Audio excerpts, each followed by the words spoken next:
साथियों नमस्कार। हिंदी में हम आपको छंद पढ़ा रहे हैं और पिछले भाग में आपने देखा कि कुछ चौपाई छंद की विशेषता हमने बताई थी और एक चौपाई आपको दिया भी था मात्रा लगाने के लिए। आपने मात्रा लगाया होगा और ज़्यादातर कमेंट आए हैं यस, यानी कि मात्रा 16-16 आ गई हैं। हम जितने भी कमेंट दिखे हमें उसमें किसी में नो नहीं लिखा है, इसका मतलब मात्रा आप लोग लगा लिए हैं। तो हम अब चलते हैं अगले छंद की ओर। अगले छंद में बारी आती है दोहा की। दोहा देखिए, चौपाई, दोहा, सोरठा, ये तीन छंद तो आप पहले भी पढ़ चुके हैं कंपटीशन की तैयारी करने से पहले, तो इनमें ज्यादातर चीजें आपको आती हैं। लेकिन इन्हीं छंदों के माध्यम से आपको मात्रा लगाना सीख लेना है, ताकि उसके बाद जब रोला हो, छप्पे हो, बरवे हो तो आपको ज्यादा दिक्कत ना आवे। तो इनमें जो उदाहरण हम लिखा है उनमें मात्रा जरूर लगाइएगा आप, और कहीं पर कोई दिक्कत आती है तो आप हमसे संपर्क करिए, आप हमें कमेंट करिए, जैसे भी माध्यम है आप हमसे पूछिए, हम बताएंगे। तो दोहा जो है, इसकी विशेषता, जैसे चौपाई में आपने देखा था कि वो सममात्रिक था। सममात्रिक इसलिए होता है क्योंकि उसके सभी चरणों में, जितने चरण होते हैं 4 चरण, सब में बराबर बराबर मात्राएं होती हैं, इसलिए सममात्रिक। लेकिन जो दोहा होता है ना, ये अर्ध सममात्रिक छंद होता है। कैसा होता है? अर्ध सममात्रिक। हमने शुरू में बताया था अर्ध सम का मतलब आधे में समानता होगी, यानी कि इसमें 4 चरण होते हैं तो 2 में बराबर बराबर मात्राएं और 2 में बराबर बराबर मात्राएं, तो 4 का आधा 2 होता है, इसलिए इसको अर्ध सममात्रिक कहते हैं। तो ये अर्ध सममात्रिक है, 4 चरण होंगे इसमें, और पहले और तीसरे चरण में, पहले और तीसरे चरण में क्या लिख गया पहला तीसरा से? 1 3 यानी 13। तो पहले और तीसरे में 13 मात्राएं होंगी, दूसरे और चौथे में 11 होती हैं। पहले और तीसरे में कितनी होंगी? पहला और तीसरा का मतलब, जैसे मान लिया 4 चरण आपके हैं, अभी लिखा रहे, रुक जाओ। जैसे यहां से शुरू हुआ एक चरण, यहां दूसरा चरण होगा, उसके बाद ये तीसरा चरण होगा और ये चौथा चरण होगा। ऐसे अभी दोहा का उदाहरण लिखेंगे तो देखेंगे आप। तो पहला चरण ये हुआ, दूसरा ये, तीसरा ये और चौथा ये। तो पहले और तीसरे चरण में 13 मात्राएं, दूसरे और चौथे चरण में 11 मात्राएं होती हैं। और चरण के अंत में, प्रत्येक चरण के अंत में लघु होता है। क्या होता है? लघु होगा, यानी गुरु नहीं हो सकता। तो ये, और दूसरे और चौथे चरण के अंत में तुक होता है, यानी यहां पे जो ध्वनि होगी, तुक का मतलब यहां पे जो ध्वनि उत्पन्न होगी वही यहां पर भी होगी। बाकी अभी उदाहरण से आप देखेंगे, पहले आप लिख लो जितना हमने बोला है। लिखिए दोहा में, देखो यह एक सममात्रिक छंद, यह एक अर्ध सममात्रिक छंद है। यह एक अर्ध सममात्रिक छंद है। इसमें 4 चरण होते हैं, इसमें 4 चरण होते हैं। पहले और तीसरे चरण के अंत में, पहले और तीसरे चरण के अंत में, नहीं गलत बोल गए, 4 चरण होते हैं पहले और तीसरे चरण में, अंत में नहीं, काट दो इसको। पहले और तीसरे चरण में 13 मात्राएं, पहले और तीसरे चरण में 13 मात्राएं, तथा दूसरे और चौथे चरण में, दूसरे और चौथे चरण में 11 मात्राएं होती हैं। 11 मात्राएं होती हैं। आगे लिखें, चरण के अंत में, चरण के अंत में गुरु नहीं होता है, जब गुरु नहीं होगा तो क्या होगा, लघु होगा। क्लियर हुई बात। अब हम इसके उदाहरण पर आते हैं, और जो उदाहरण लिखेंगे पहले आप उसमें मात्रा लगाएंगे, उसके पहले आप पहले कॉपी में लिख लेंगे, ठीक। तो उदाहरण इसका लिखते हैं हम सिंपल सा, इसमें मात्रा हम लगाना बता देंगे।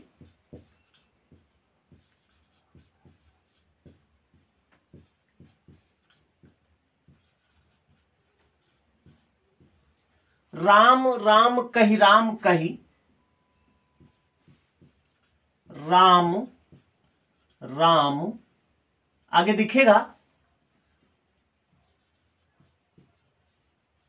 कही राम, दिख रहा है। पहली लाइन है जिसमें दो चरण हो गए, राम राम कही राम कही, राम राम कही राम। अगली लाइन, तनु परिहरि रघुबर बिरह, राउ राउ गयऊ सुरधाम। ये चारों चरण हो गए हैं। चाहेंगे पहले आप इसको कॉपी में लिख लें और उसके बाद मात्रा लगा लें, प्रयास करें, फिर अभी हम लगा के बताएंगे और इसके बाद फिर एक उदाहरण देंगे जिसमें आपको मात्रा लगाना होगा। लगाओ मात्राएं।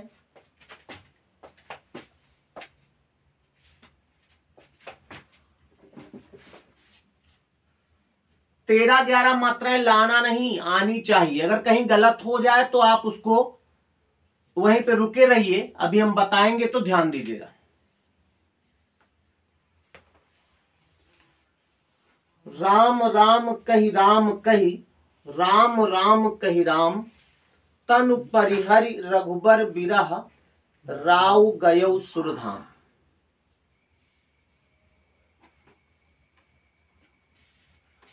मात्रा लगा के गिन लो जरा।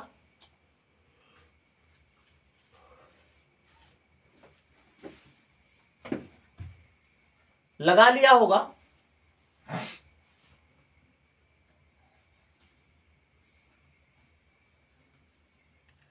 चलो ध्यान दो, अभी आपके लिए हम एक देंगे, उसमें लगाइएगा। सिंपल है, इसमें कहीं कोई दिक्कत ज्यादा नहीं होनी चाहिए। राम राम कही राम कही, एक चरण हो गया है। राम राम कही राम, दोहा रामचरितमानस का है, तुलसीदास जी ने लिखा है, ये हमारा बनाया नहीं है। जब राजा दशरथ, भगवान राम जब वन को चले गए तो राजा दशरथ उनके विरह में जब प्राण त्याग रहे थे, सुमंत्र वापस आ गए और उन्होंने कहा वो नहीं वापस आए, तो वो जब प्राण त्याग रहे थे उसी समय उन्होंने 1 2 3 4 5 6 बार राम का नाम लिया था। और जो विद्वान लोग प्रवचन कहते हैं वो ये 6 बार जो नाम लिया है, 6 बार का अलग अलग चित्रण करते हैं। वो तो प्रवचन की बात हो गई, लेकिन उसी समय का ये जिक्र है। तनु परिहरि रघुबर, रघुबर भगवान राम, विरह यानी रघुबर के विरह में, राव यहां पर राजा जी के यानी दशरथ जी के लिए है, गयऊ सुरधाम।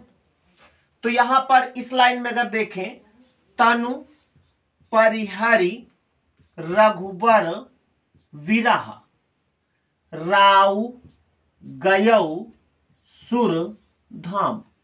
हमको लगता है इसमें कहीं आपको दिक्कत नहीं आई होगी। अब अगर देखें तो यहां तक 2 1 3 2 5 6 7 8 9 10 11 12 13 मात्राएं हो गई। इधर देखा जाए तो 2 1 3 2 5 1 6 7 8 2 10 11 है। तो पहले चरण में 13 है, इसमें 11 है। इसमें भी देखा जाए तो 2 2 4 2 6 2 8 2 10 3 13 है। और इधर देखा जाए तो 3 3 6 2 8 3 11, यानी इसमें 13 मात्राएं पहले चरण में, दूसरे चरण में 11 मात्राएं, तीसरे चरण में भी 13 मात्राएं हैं और चौथे चरण में 11 मात्राएं। तो ये अर्ध सम्मात्रिक इसीलिए है, पहले और तीसरे चरण में 13-13, दूसरे और चौथे चरण में 11-11 मात्रा। समझ में आ गई बात। अब हम एक उदाहरण और लिखते हैं जिसको आपको मात्रा लगाना है, उसमें आपको मात्रा लगाना है और उसके बाद फिर आगे बढ़ेंगे हम। तो अगला उदाहरण हम लिखते हैं,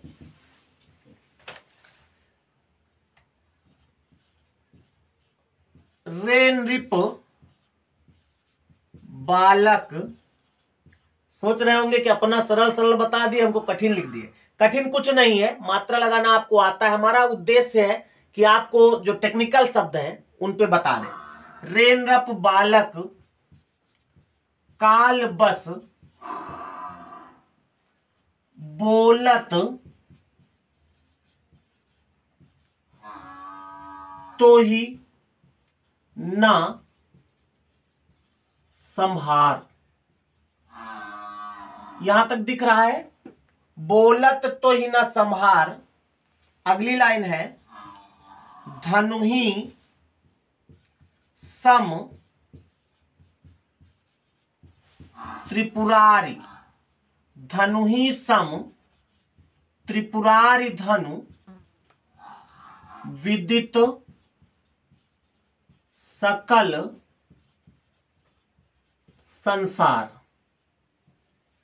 ये एक दोहा है, इसमें आप मात्रा लगाइए, बहुत सावधानी से लगाइएगा। एक दो जगह टेक्निकल बात है, टाइम हम पूरा देंगे, आप लगाइए।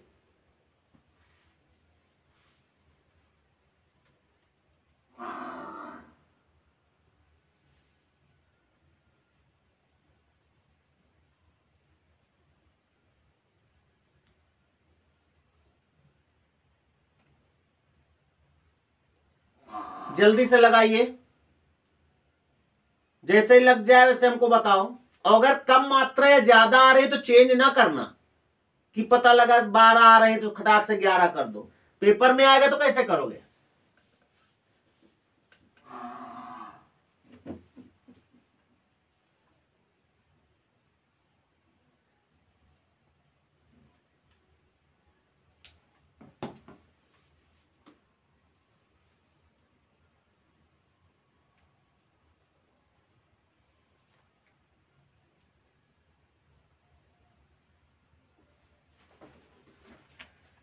इतनी देर में लग जाना चाहिए, लग भी गई होंगी।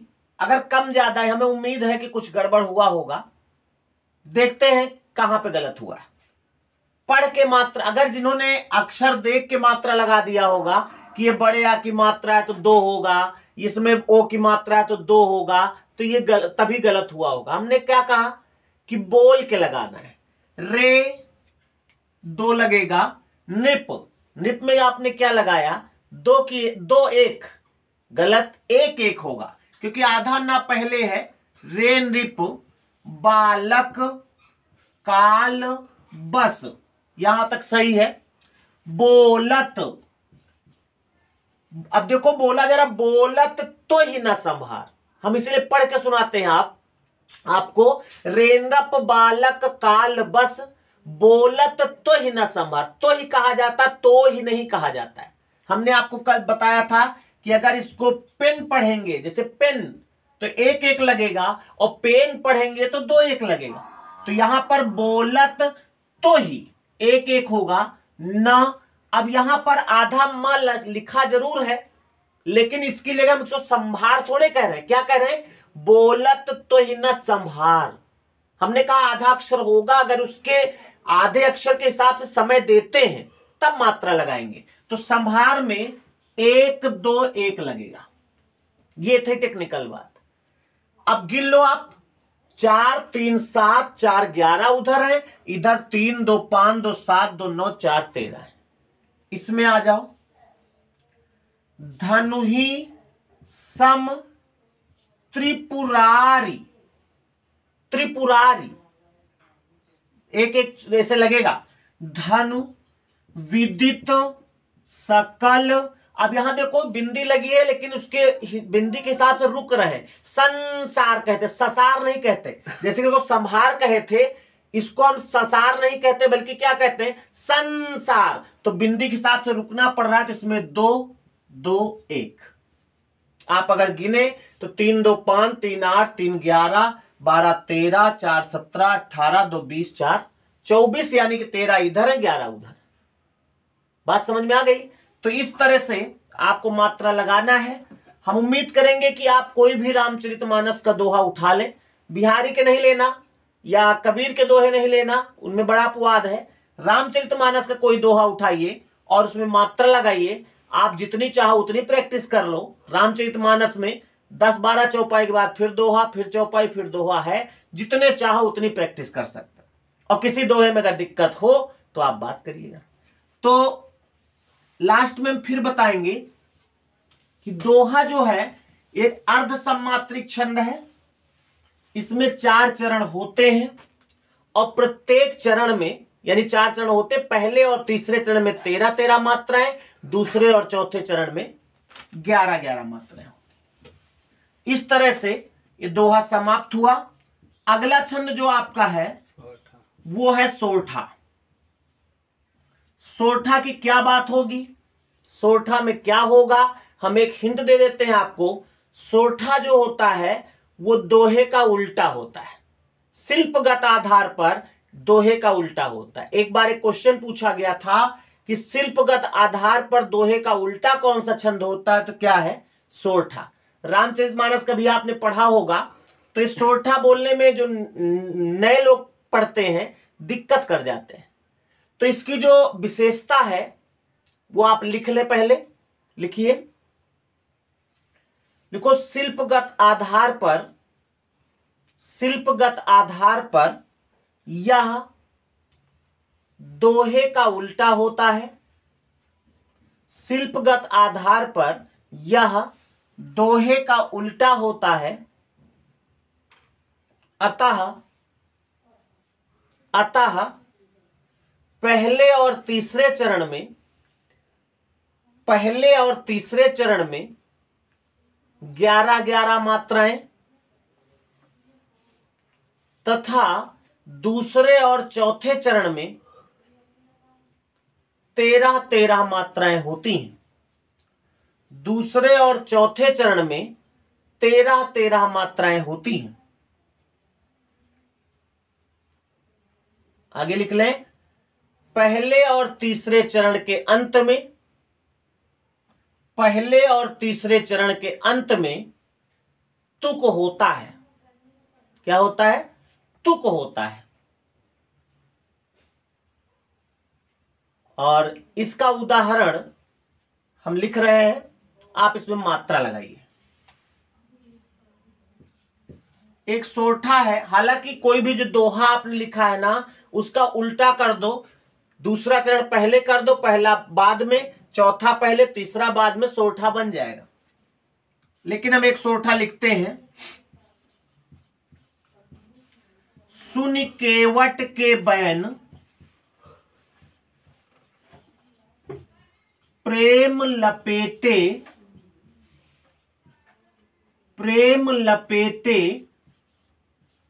अटपटे।